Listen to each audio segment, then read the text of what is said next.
Hey guys, in this video, I'm going to show you how to use Google AI mode. So once you open up Google Chrome, for example, you will find in the search towards the right, it's going to show the AI mode.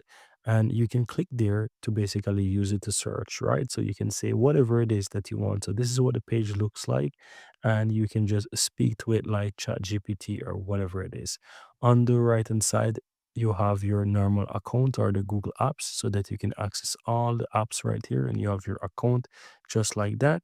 And on the left hand side, you can see that you have the new chat right here. So you can always start a new chat. And here is your AI mode history. So you can see everything that you ask it. And I'm going to just say, for example, is Mixboard available in Europe, right? So, for example, I want to know that and just use the AI chat to see. And here you can see it says Google Mixboard is available in Europe following the recent global expansion. It was previously only available as a public beta in the United States. So, here on the right hand side, you can see the different sites that speak about this.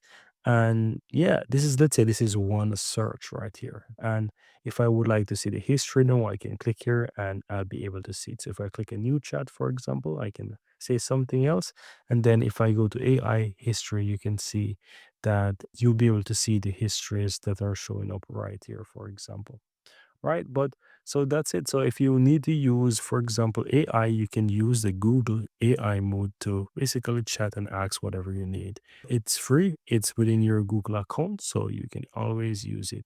So if you don't feel like using ChatGPT, you can use the AI mode very easy by clicking on that, and you can just start using the AI to ask whatever it is that you need. But that's it, guys. Very easy and very simple.